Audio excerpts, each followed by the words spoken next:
thank you all for joining us. I'm going to be speaking on codependency today. I've been a licensed therapist for over 15 years, and codependency is one of my specialties. And it's born from a place of trauma. For those who don't know, codependency is defined as the disease to please. And it's challenging to navigate because we're humans that need to be in relationship with others. And how can we do that in a way that is healthy when so many of us have only experienced unhealthy relationships in our lives, learning what love is through control or manipulation.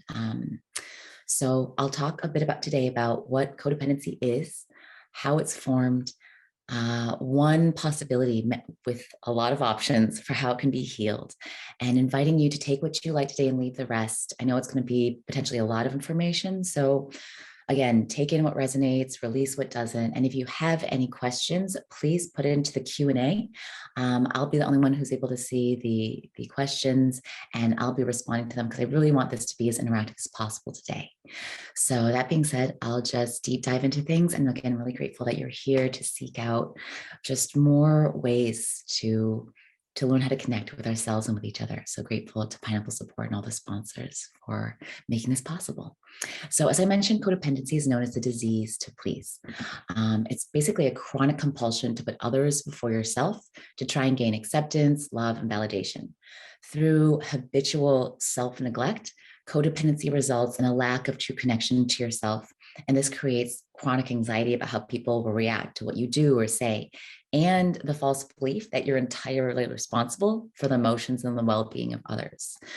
So by putting yourself essentially last over and over again behind a partner, lovers, parents, friends, clients, coworkers, and even strangers can cause you to become really resentful, angry, numb, exhausted, and even physically sick. Codependency is a pattern that develops over time.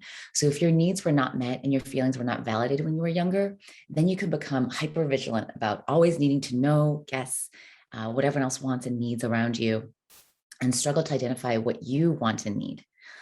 And sacrificing yourself for others at the expense of yourself may feel like an act of love or kindness to a certain degree. And again, this may have been what you've been taught growing up, but it's not loving or kind to you, your body, your heart, or your soul.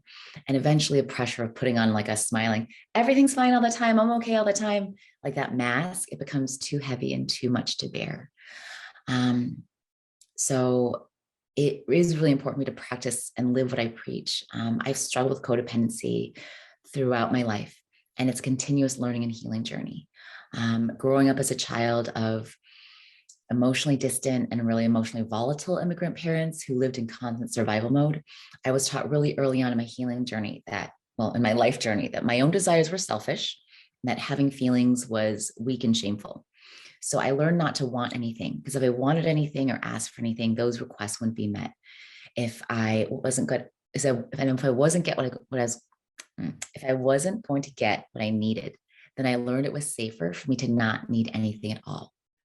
If I expressed my feelings, anger, sadness, fear, they were really minimized or mocked or punished. So I learned to hide and shut down my emotions in order to protect myself. I have a memory. I was watching television one time when I was like a little girl, 5 or 6, and there's a new show about a family that was in an car accident. The parents were killed and the children were orphaned, and I started crying because I like felt sad for those children. I remember my parents being like, why are you crying? That's stupid. Like, you shouldn't care about other people. Like, you don't care about your own family that much. Like, just I constantly gaslit, told that I wasn't allowed to feel what I feel.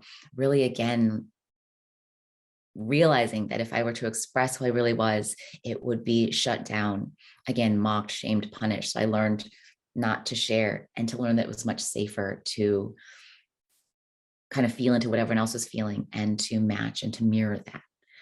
So I learned if I did what my parents wanted that would make them happy, there was a higher chance I'd be safe. Because when you're a child, you depend on your family for survival. You can't take care of yourself. You're a child. So you learn that you need to do what you need to do to survive. And sometimes that's learning to become a chameleon, to change yourself, to gain the acceptance and approval of others. And you learn that being you as you are isn't enough. I learned that love had to be earned, that I had to work to be worthy of it. And of course, I wanted love, like all children do, all humans do. So I learned what I had to do to get it was to abandon myself, to become what others wanted me to be. Again, this pattern began in my childhood, continued in my adulthood. In friendships, I was too scared to take up much space. I focused on others. What can I do for you? I want to help you, be there for you, listen to you, give to you, even if they weren't able or willing to do so for me. In romantic and love relationships, I try to help save people, fix people, change my partners. I liked what they liked. I put their needs first. I became all about focused on them. But then I would become really resentful and angry. Like, I'm doing all this stuff for you. You're not doing anything for me. You don't even know me, which wasn't fair because I didn't even know me at the time. And so it started this really toxic and unhealthy cycle where, just going to the details of how this showed up again romantically, like I helped them financially, I gave them money, and I deprived myself of stuff that I needed. I deprived myself sexually. I focused on their needs and then completely neglected my own. And I canceled my own plans to accommodate theirs, give them my car to use. So again, just I kept trying to please others, especially my parents who could not be pleased. And in the process, I drained and emotionally exhausted myself. I hit rock bottom after rock bottom of codependency and finally committed to doing the lifelong work to heal from it.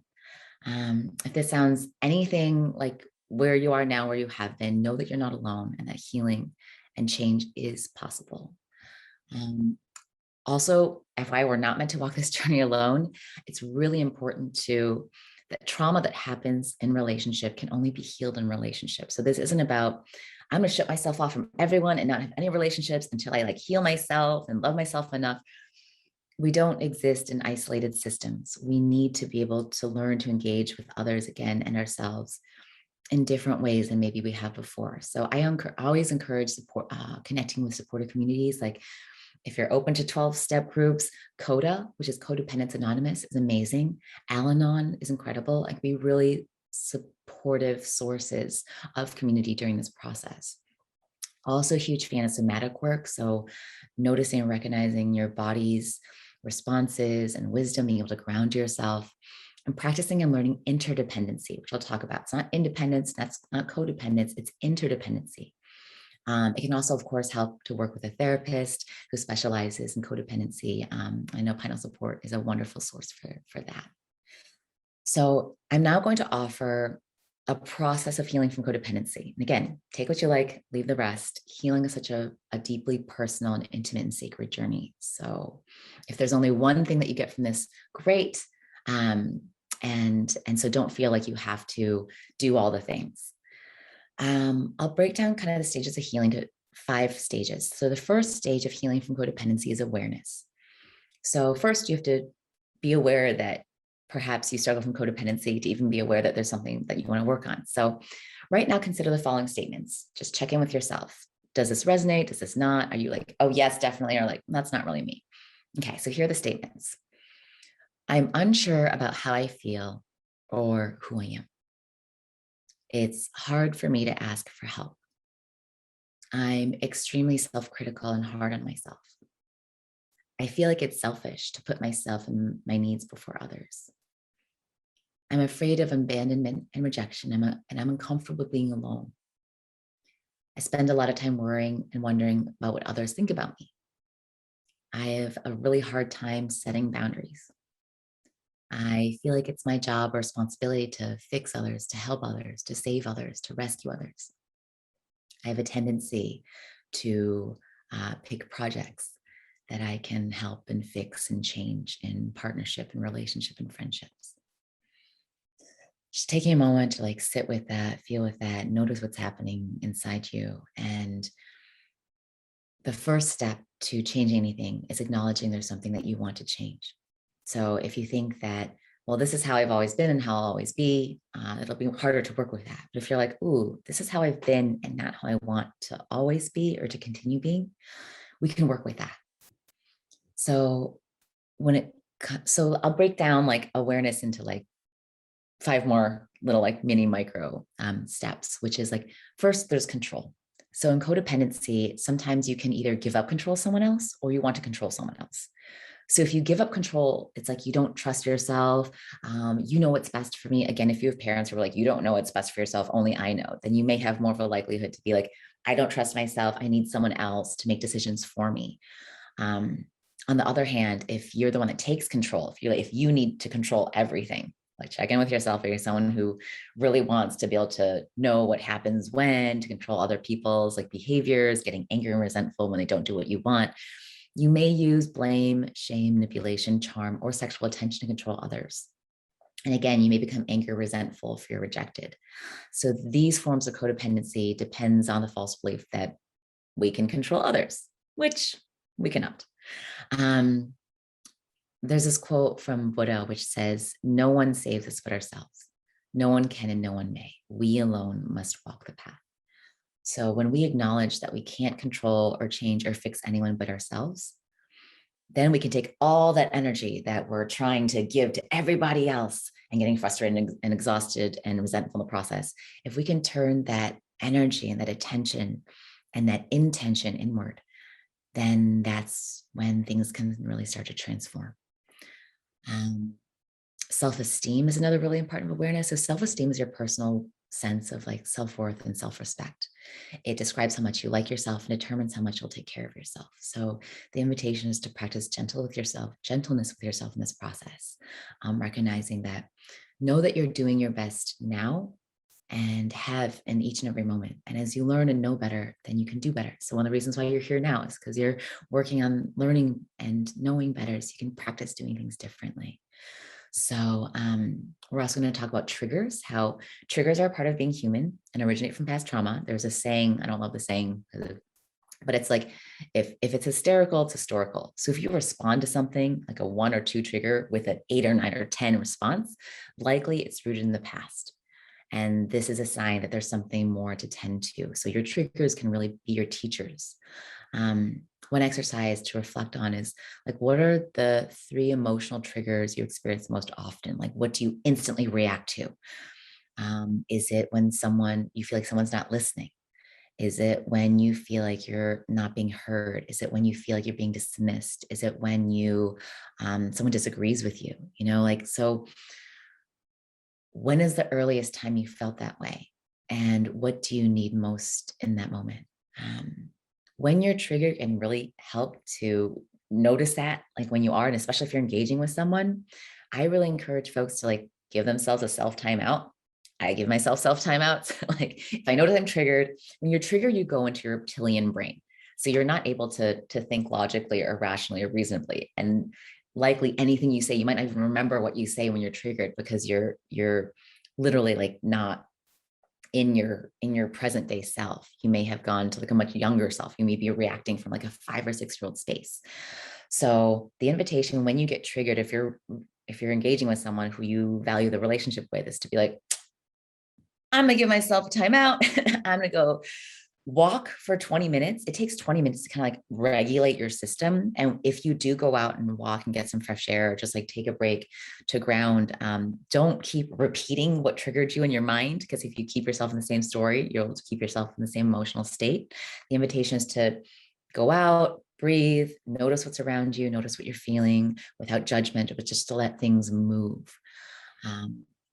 Continuing onward, so much of codependency is also rooted in our beliefs. And we all learn our beliefs from our childhood, from society, from culture, from religion. A lot of codependency is rooted in untrue beliefs that we learn from authority figures, media, again, the dominant culture, which is very much impacted by patriarchy and capitalism and systemic oppression. And so one of the most common beliefs that we learn is that, again, we're not enough, that somehow we're inadequate, not worthy of love, respect, and care. And just as all beliefs can be learned, they can also be unlearned and relearned. And so another exercise to invite you to practice is like, what beliefs do you have? What beliefs do you want to change? And by that, I mean, like, if there's an underlying belief, like, I can't trust myself, I'm unlovable as I am, love must be earned, I'm unworthy of success or joy or ease. Like if these beliefs are like at the core, then we'll consciously and unconsciously live life in a way that validates them. And so if we start to challenge our beliefs, like, is that true? Do I know unequivocally beyond a shadow of a doubt that belief is true? And if not, what else could be true? So that even giving yourself choice to consider that other possibilities might be out there. can support you on your journey of healing. The next stage after awareness is acceptance. And this is where we accept, okay, this is where we are and how to move forward from here. So stages of acceptance can involve vulnerability. Many of us may have grown up in homes, cultures, or religions that rejected vulnerability and saw it as weakness. We've been told, like, be strong, do everything on your own, don't ask for help from others, don't be too much. Many numb our feelings of vulnerability or difficult feelings through addictions like drugs, alcohol, gambling, social media, sex, codependency. And really the root of addiction is a lack of connection, real connection to ourselves and to others. We can only really connect to ourselves and to others when we allow ourselves to be seen and known. And this can involve like really owning all of our story, our joy and our sorrow, our light and our shadow, our strengths and our weaknesses, our successes and our failures. So it can feel vulnerable because we want to show like our best social media selves to the world, but what else is there? And those tender parts of you are the ones that most desire and need and deserve to be held with love and care and tenderness and acceptance. And so if you're able to feel into a few people that you might know that might immediately come to mind, who you can trust to be your full self with, you can start to practice more vulnerability and authenticity by, if someone asks like, hey, how are you? How are you doing? Stuff like immediately jumping like, yeah, I'm fine, everything's fine. Like really sharing like, today was a hard day, or like, there's a lot going on. And there's some things I'm struggling with, just allowing yourself to be seen can help you in your journey of codependency, because a lot of codependency is hiding who you really are, what you really feel. Another part of acceptance, you kind of run into maybe the fear of change. So there are a few acronyms for fear, FEAR, that I love. One is false evidence of appearing real. One is F everything and run. Like when we're afraid, again, we can go into our reptilian brain and be like, never mind, I'd rather go back to what I'm used to than change and potentially experience something new. One acronym for fear that I really love is to face everything and rise. So when you experience fear, there's an opportunity to face it and to do something to change. I use the analogy of like a mattress a lot. Like, let's say that you, from birth, are used to sleeping on a really like lumpy, uncomfortable mattress with like, rusty springs poking out of it. And this represents like what we're used to in terms of recognizing like how much we deserve, how much love we're, given. And for some of us, it may not have been much in the way that we wanted and needed it. And we become used to it. So we start to learn to contort our bodies around the springs, and it's like not great sleep, but it's all right. And at one point, there's the invitation to maybe get off that mattress and try out other mattresses. Maybe this like queen pillow top mattress, maybe this like memory foam king mattress. And like basically, can you open to the possibility that your life can be different? Your relationships can be different. The way that you feel every day can be different.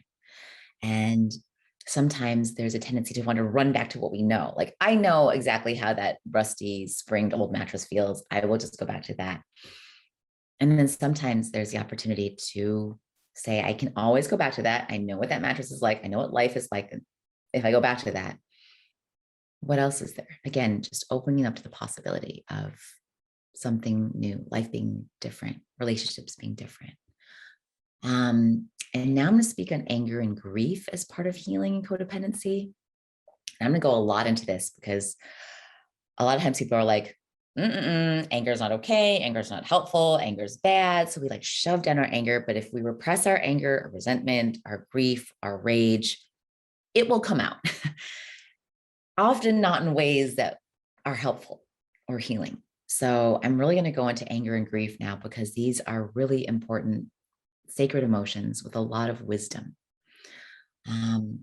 Your pain is deep and it won't just go away. It's also uniquely yours.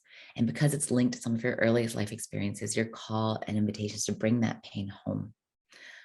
As long as your wounded part remains, like you're not connected to your adult self.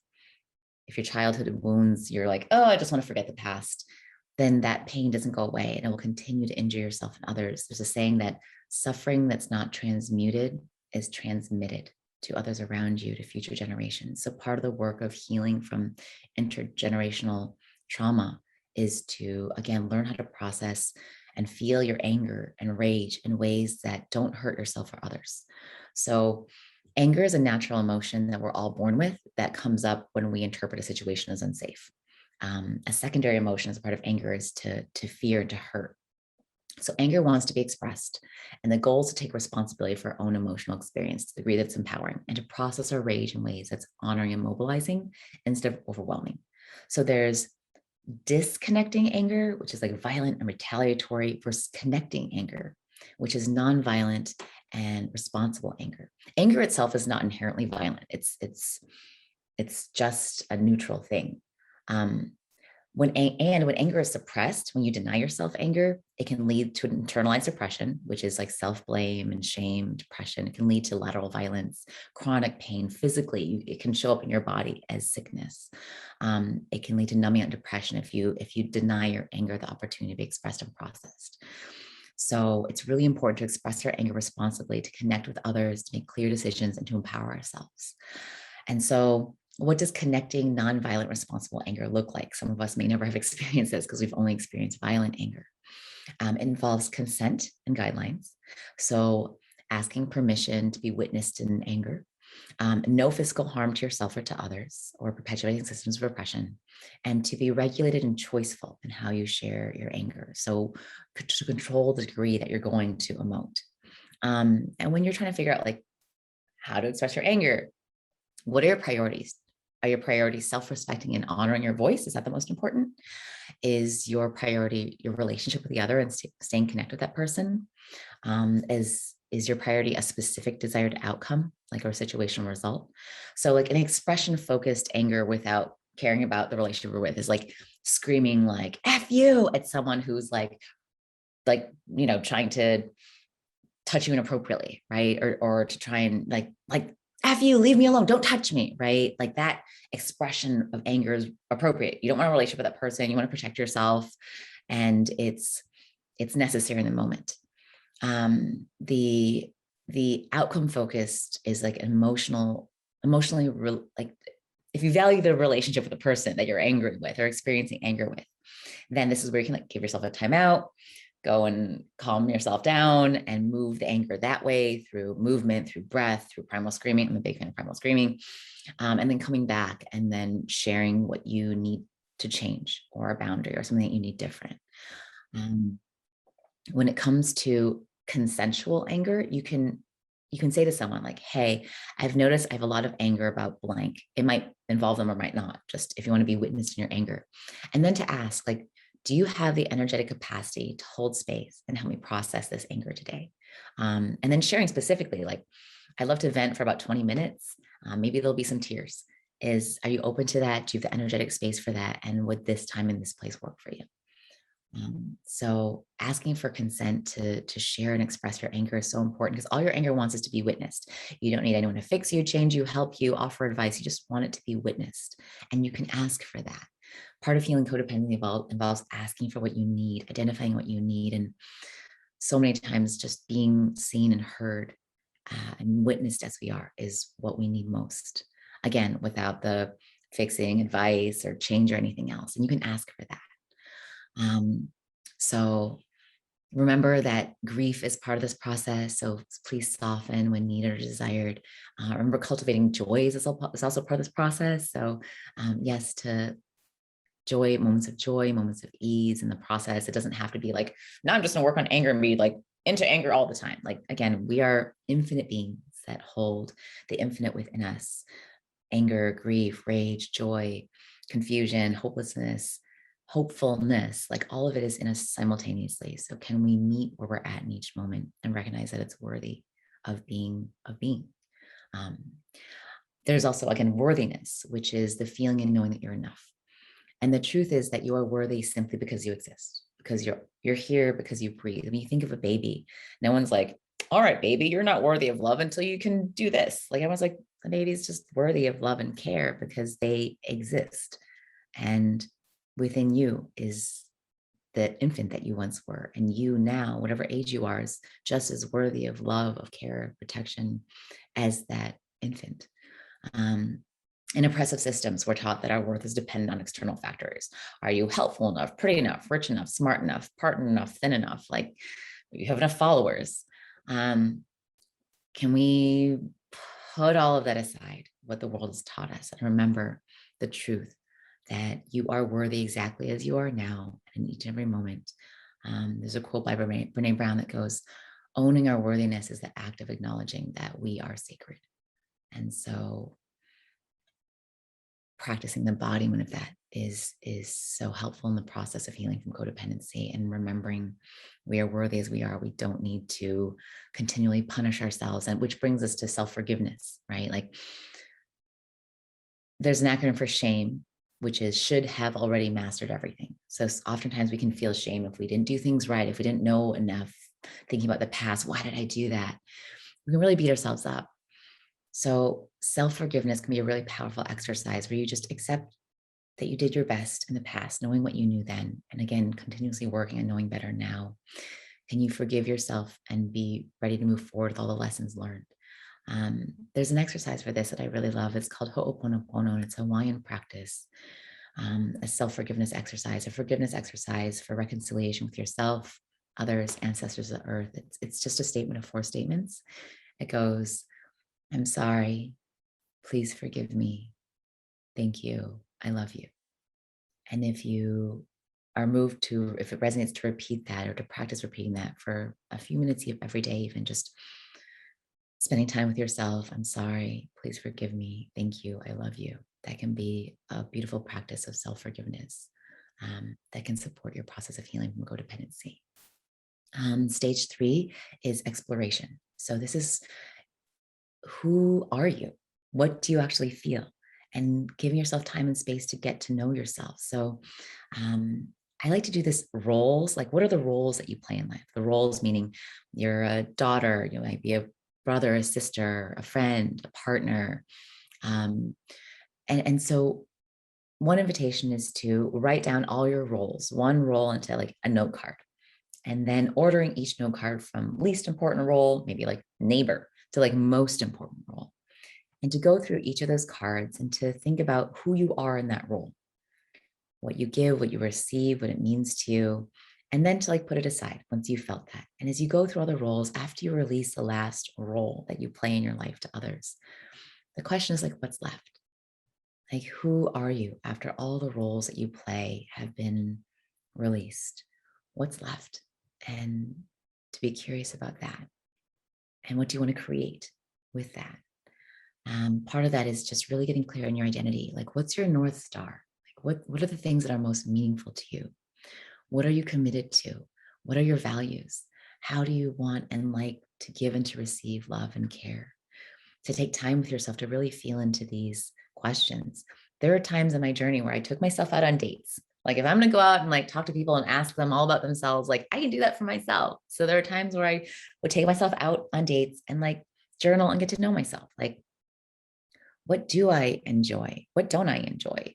What are times in my life that I felt like really proud of myself? What are times where I've been, just questions that you would ask anyone and getting to know them? Can you ask yourself of them and then give yourself, be curious about the answers.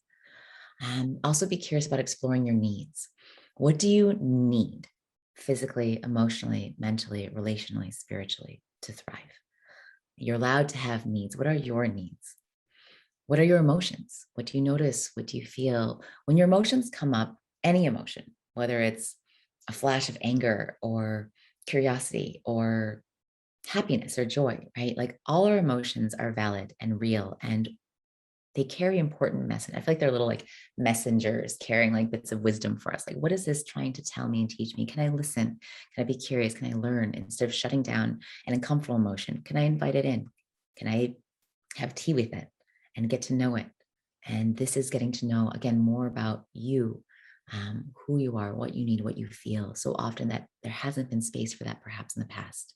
Can you make and protect time and space for that for yourself, and to choose to be around people who can also make space to be curious with you? What do you want, right? What do you want when it comes to health and fitness? What do you want when it comes to what you want to learn? What do you want to learn about yourself emotionally? What do you want when it comes to, again, your values, your spiritual life, your love life, your family relationships, your social life, your financial life, your career, your quality of life? Like, what do you want? You're allowed to take up space with what you want and to be curious about, connect with, and move towards that, and to share that with those who you care about, who care about you. Okay, now we're going to get to like the action stage, like action 4. Like, okay, we know all this stuff. What can we do about it, right? If nothing changes, then nothing changes. And again, if anyone has any questions, feel free to put them in the Q&A. I'll have a Q&A question and answer at the end. So when it comes to action, there's habit building. So how do you build habits? There's this, I forget the exact quote, but our beliefs result in our habits. Our habits are what we do, and that becomes our character, and our character becomes our destiny. So really, we can start really small and build different habits. So if you want to embody the character trait of being someone who is responsible for yourself and others and reliable, let's just say reliable. One habit of being a reliable person is like respond to something in like a timely manner. And so maybe there can be a practice, a little habit of like, oh, if someone like texts me something, I can text back in a time, right? Just little habits. And there's something like called habit stacking, where for self-care, if you want to remember to take a medication every single day or like a vitamin every single day, and you forget all the time, can you stack a habit? Can you attach that habit to something you already do? So maybe like if you brush your teeth every morning, that's something you do. Maybe put the medication or the vitamin by your toothpaste. So in the morning, you brush your teeth and then immediately take the vitamin. And so again, changing your habits can change your life. What habits can you start to build and create that will result and lead you towards a life that you want? Another action you can take in healing codependency is boundaries. I know that a lot of people are going to talk about boundaries because they're so important and so hard. I could talk for hours on boundaries. Boundaries are where you end and someone else begins. And boundaries are how you can protect yourself without walling yourself off from others. So you can build a concrete wall, like I don't want to deal with anybody, and you can stay safe, but you also can't be connected. Boundaries are like a door. Like you can come in, but only if you can honor and respect my needs, my comfort, my preferences, right? So how do you know when a boundary's been violated? Usually you feel like uncomfortable or angry or scared. And this is helpful to help you determine how to identify a boundary. So people may not comment on my weight or physical appearance in a cruel or negative way.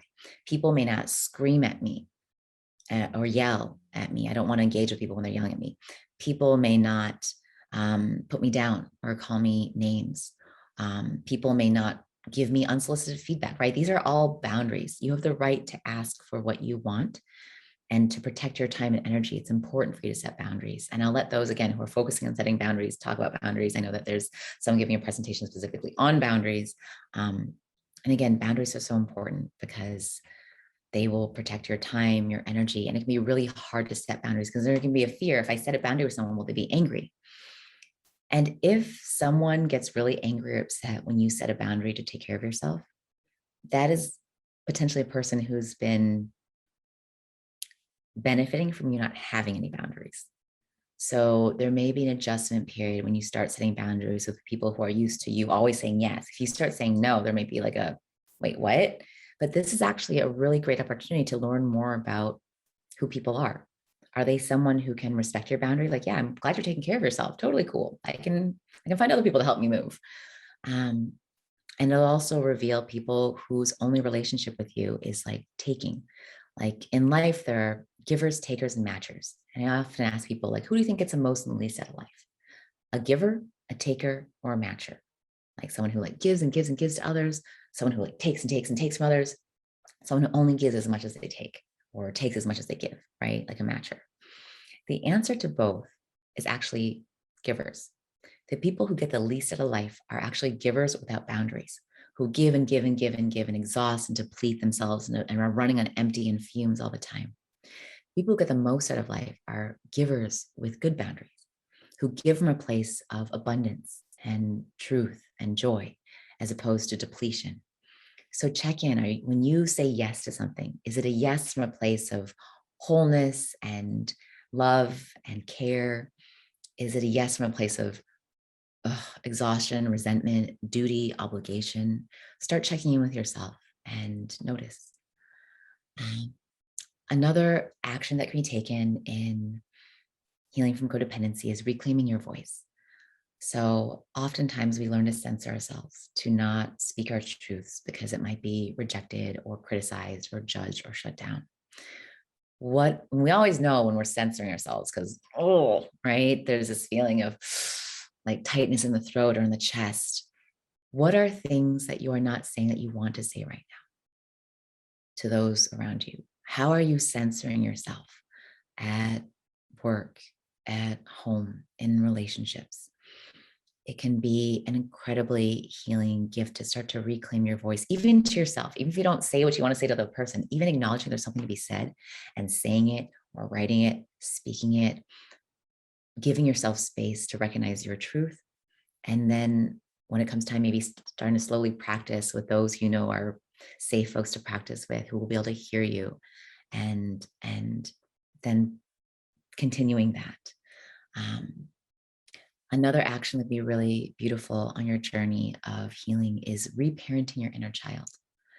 And I'm a big fan of inner child work because I believe that all parts of us that have ever been are still within us. So your 5-year-old self is still within you, your 10-year-old self, 15-year-old self, 20-year-old self, like they're all still part of you. And if we do not tend to their needs and their wounds, then they'll come out and basically run our lives. There are a lot of people out there right now in relationships with like 5-year-olds. Like there are people who are like 5-year-olds in relationship with others, right? Like I know for a long time, I was not my adult self because I had a really angry like 6-year-old who acted in ways that were 6. And so I had to really go back and tend to her, reparenting her, getting to know her now, getting to hear her anger, her frustration, her needs, telling her that I'll be there for her. I've got her now, that she can trust me as an adult to take care of her and her needs, that I don't need to throw her to the arms of someone who can't take care of her, who's equipped to, and it's not their job to. It's my job to take care of my 5, 6, 7-year-old self, not anyone else's. And so again, this can be done in therapy. This can be done. There are plenty of books. I'm happy to provide resources, but healing your younger self can result in your younger self not taking over your life. And then you can start to engage from more of your age that you are now, as opposed to wounded self that you have been in the past. Another action that you can take in healing codependency is to build and connect with your community. So again, trauma that happens in relationship can only be healed in relationship. Be very intentional about the people that you invite into your life, that you bring close, that you keep close. There's this idea that you become the average of the 5 people who you spend the most time with. Who are those people? What is that average? Oprah invites you to surround yourself with people who will uplift you as opposed to exhaust you. So do an inventory, like a friend and community inventory. Like, who do you regularly interact with? Who of those people do you trust? Who brings out your best qualities? Who do you feel seen and safe and supported by? What traits do you want in friends and community? Just really getting clear. Sometimes people make lists, things I want in a partner. I think it's great to like make a list of traits that you want in a community, in a friend, and then to become that list and to intentionally reach out to those who you would like to be close to.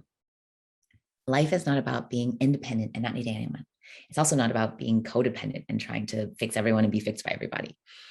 It's about interdependence, which is an experience of being connected in like a warm web of loving relationships where you have communal care, where you give and receive from others, where you're all constantly, your cups are full. Like if you're a pitcher of water and a sponge, you like pour and squeeze and you like give to each other. There's this reciprocity that's not like matching energy, but because you choose to care for each other, because this is what you value and what matters. Finally, stage 5 in the healing of codependency is self-care. This involves caring for your physical health, at the very foundation, how are you sleeping? How's the quality of your sleep? How are you eating? What foods are you putting into your body and how do they make you feel? How are you moving? How is your exercise? How's your physical health? If this is a container, if this is a body that we get to carry us through life, can you give your physical container what you need to thrive and to have and to be resourced to do this like emotional work?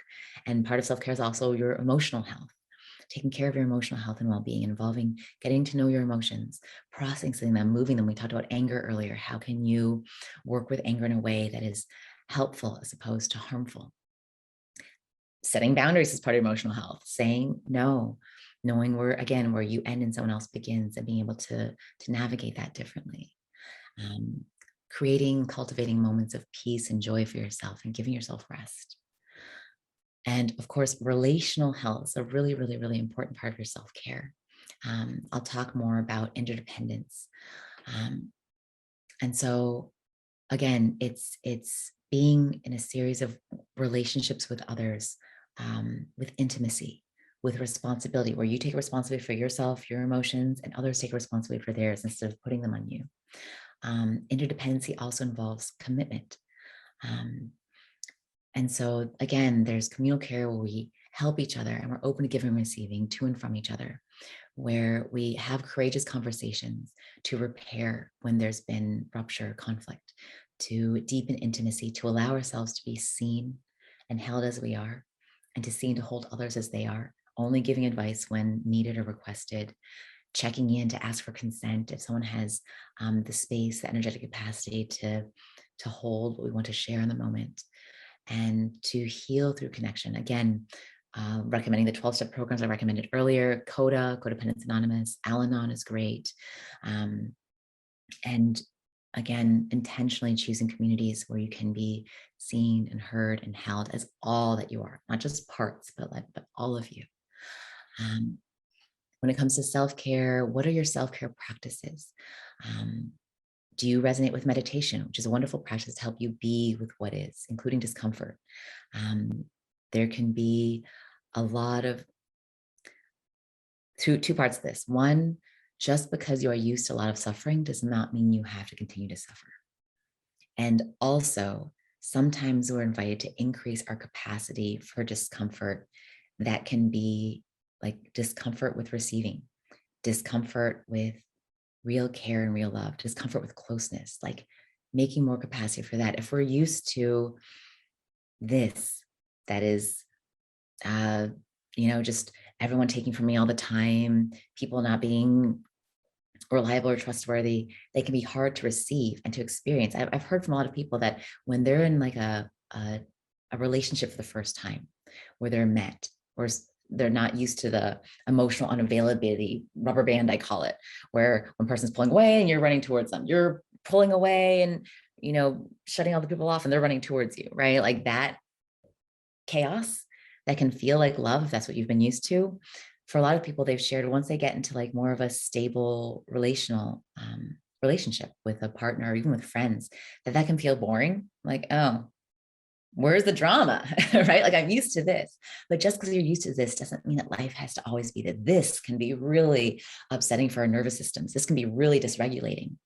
And when we start to connect with others, with ourselves in a way that is more secure and stable and safe, it can feel uncomfortable. Again, we can be tempted to run back to that lumpy mattress of uncomfortable suffering that we're used to.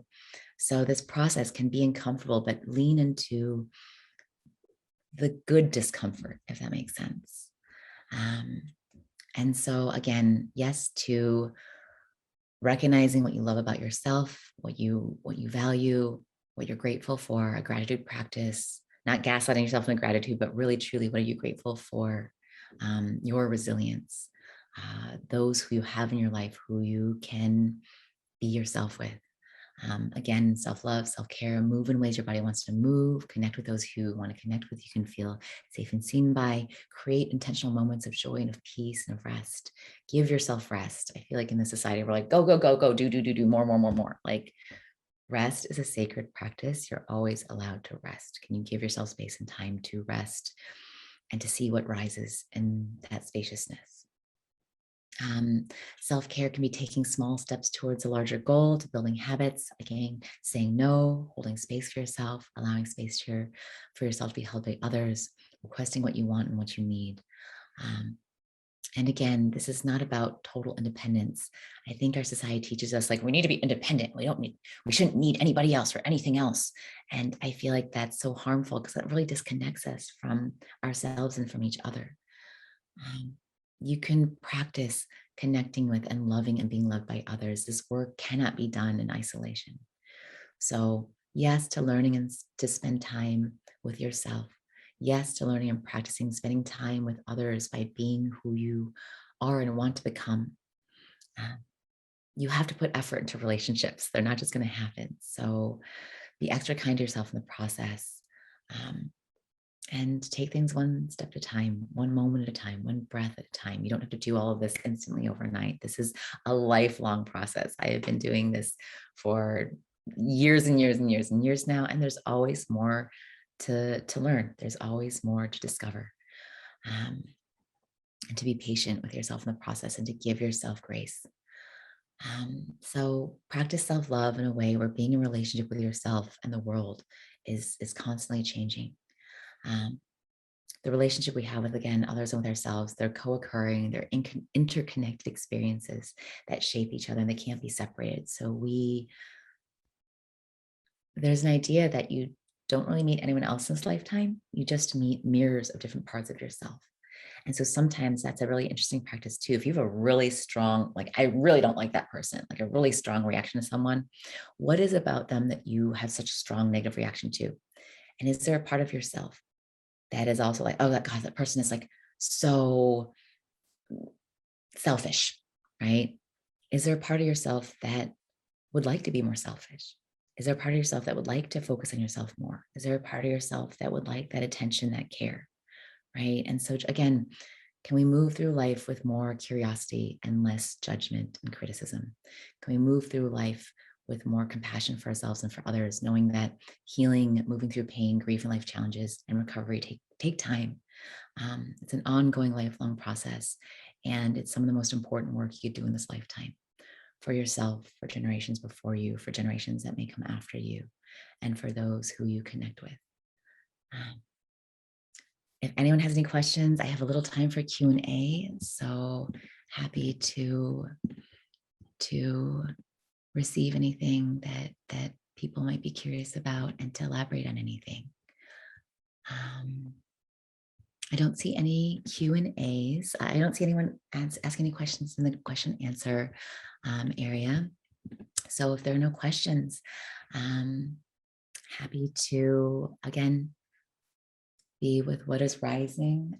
I have a little, it's okay to share, I wrote like a children's book that is intended to support you on your journey of healing from codependency by healing like your inner child. I feel like when we grew up, so much of us didn't get what we wanted, what we needed from our parents and those around us. And the thing is, you can give yourself now what you didn't receive then. And if there are no questions, then I would be happy to like read the book to you, if that's okay, if you're open to that. So if you'd like to read the book with me, may this be received by you in any way that it feels right to. So the book is called The Little Girl, the Ocean, and the Moon. And this book is dedicated to your worthy and lovable inner child. May you remember your dreams and honor your truth. Once upon a time, there is a little girl who wanted to go to the ocean to see the moon. She went to her mother and said, "Mommy, Mommy, I want to go to the ocean to see the moon." Her mother said, "Well, that's silly. The ocean is much too far away. Why don't you just pretend the grass is the ocean instead?" Perhaps you had a parent who did not listen to your dreams or think they were valid or important or real. So the little girl pretended the grass was the ocean, but it wasn't the same. So the little girl went to her father and said, "Daddy, Daddy, I want to go to the ocean to see the moon." Her father was working. He said, "That is not important. Can't you see I'm busy? Don't interrupt me again unless it's about something important." The little girl felt confused because going to the ocean to see the moon felt important to her. At school the next day, the little girl went up to her friend and asked, "Do you want to go to the ocean to see the moon with me?" Her friend said, "Yes, let's go." The little girl felt happy and excited. As soon as she got home from school, she packed her backpack full of snacks and her favorite stuffed animal. Then she waited and waited and waited. Her friend never came. The next day at school, the little girl found her friend and asked, "Why didn't you come over? I thought we were going to go to the ocean to see the moon." The little girl's friend shrugged her shoulders. "I changed my mind," she said. The little girl felt disappointed. Many seasons passed, and the little girl grew up and became a big girl. One day, she met a boy. Cyrus is heteronormative. She shared her wish with him and said, "I want to go to the ocean to see the moon." The boy said, "I don't want to go to the ocean to see the moon. I want to stay home." So the big girl stayed home. She played games and watched TV with the boy. She secretly hoped that one day he would want to go to the ocean and see the moon with her, but he never did. The big girl grew up some more and became a young woman. She got a job. She secretly hoped that if she worked hard enough, her boss would send her on a business trip by the ocean so she could go and see the moon. But her boss never did.